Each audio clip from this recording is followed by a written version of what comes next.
வணக்கம். நான் டாக்டர் விஜி மோகன் பிரசாத், சேர்மன் விஜிஎம் மருத்துவமனை கோவை. இன்று விஜிஎம் மருத்துவமனைக்கு தமிழகத்திற்கே ஒரு அருமையான நாள். விஜிஎம் டிஸ்பெப்சியா சென்டர் என்று திறக்கப்பட்டிருக்கின்றது. ஆஸ்திரேலியாவிலிருந்து முன்னாள் அமைச்சர் அவர்கள், மாண்புமிகு அலானா அவர்கள், இப்பொழுது அமைச்சராக இருக்கின்ற திரு முபாரக்கி அவர்கள், டாக்டர் ஜெகதீஷ் கிருஷ்ணன் ஜாக்ஸ் என்று செல்லமாக அழைக்கப்படுகின்ற டாக்டர் ஜாக்ஸ் முன்னாள் அமைச்சர் அவர்கள், 3 பேரும் இன்னைக்கு இந்த டிஸ்பெப்சியா விஜிஎம் டிஸ்பெப்சியா மையத்தை திறந்து வைத்திருக்கின்றார்கள். இது எதற்காக ஒரு முக்கியத்துவம் வாய்ந்த நாள் என்று நான் குறிப்பிட்டேன் என்றால், நிறைய நோயாளிகளுக்கு அஜீரண கோளாறு இருக்கின்ற, வயிற்று வலி, வாயு தொல்லை, வயிறு பொறுமல், குமட்டல், வாந்தி போன்ற பிரச்சனைகள் எண்டாஸ்கோபி, அல்ட்ராசவுண்ட் மட்டுமே பல மருத்துவமனைகளும் செய்கின்றனர்.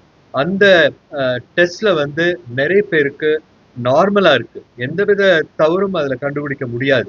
அந்த மாதிரி இருக்கிற நோயாளிகளுக்கு ஏதோ மருந்து எழுதி கொடுத்து அவங்கள அனுப்பி ஃபாலோ அப் பண்ணிட்டு இருக்கோம். அந்த மாதிரி ஒரு நிலைமை மாறணும். டிஸ்பெப்சியா, அதாவது எண்டாஸ்கோபி, அல்ட்ராசவுண்ட்ல ஒன்றும் இல்லைன்னா அடுத்தது இத்தனை கேட்ஜெட்ஸ் இருக்கு அப்படிங்கிறது அவங்களுக்கும் இந்த விழிப்புணர்வு போய் சேரணும். நிறைய நோயாளிகளை கடந்த பல ஆண்டுகளாக நான் பார்த்து வந்திருக்கின்றேன். ஃபங்க்ஷனல் டிஸ்பெப்சியா என்பதுதான் ஒரு மேஜர் ப்ராப்ளம். அதை இன்னைக்கு மெஜாரிட்டி ஆஃப் த டைம்ஸ், நான் 100% குணப்படுத்த முடியும் நான் சொல்ல மாட்டேன், ஆனா அட்லீஸ்ட் 80% நோயாளிகளுக்கு காரணத்தை கண்டுபிடித்து அதற்கான சிகிச்சை அளிக்க முடியும். அந்த மிச்சம் இருக்கிற 20% கூட நம்ம மன ரீதியாகவும் இருக்கலாம், இல்லைன்னா அவங்க குடல்ல இருக்கிற கெட்ட பாக்டீரியாவுனால இருக்கலாம்.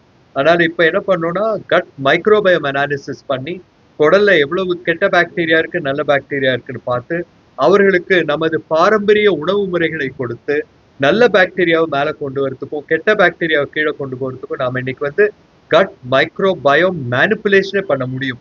இதனால பல நோய்களுக்கு நாம் தீர்வு காண முடியும். அதனால இந்த விஜிஎம் டிஸ்பெப்சியா மையம் கோவை விஜிஎம் மருத்துவமனையில ஒரு மிக அழகான துவக்கமாக அமைந்திருக்கின்றது. நிறைய நோயாளிகள் பயன்பெற்று நலம் பெற வேண்டும் அப்படிங்கிறது தான் எங்களுடைய வேண்டுகோள். அலேனா அவர்கள், முபாரக்கி அவர்கள், ஜாக்ஸ் அவர்களுக்கு மனமார்ந்த நன்றிகள்.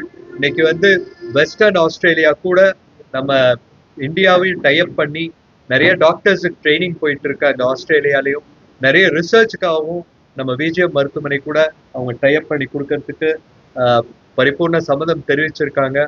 அடுத்தது கண்டிப்பா நம்ம இண்டோ ஆஸ்திரேலியன் ஜாயிண்ட் ரிசர்ச் ப்ராஜெக்ட்ஸும் நம்ம மேற்கொள்வோம் விஜிஎம் மருத்துவமனையில், அப்படிங்கிறதுல ஐயமே இல்லை. நன்றி, வணக்கம். Like it's a basket of oranges and apples. அதனால ஒரு நோயினால வரதில்லை. சரி, இப்போ ஃபார் எக்ஸாம்பிள் அல்சர் அப்படின்னா ஹெச் பைலோரிங்கிற பாக்டீரியானால வரலாம், இல்லை மருந்துகளால வரலாம், இல்லை புகைப்பிடித்தலால வரலாம், இல்லை சில சமயங்கள்ல கணைய பாதிப்பு இருக்கிறவங்களுக்கு ஏற்படலாம். அது மாதிரி ஸ்பெசிஃபிக்கா இருக்கு. ஒரு நோயினால வருதுன்னு சொல்ல முடியாது. டிஸ்பெப்சியாங்கிறது பல நோய்களோட அறிகுறி.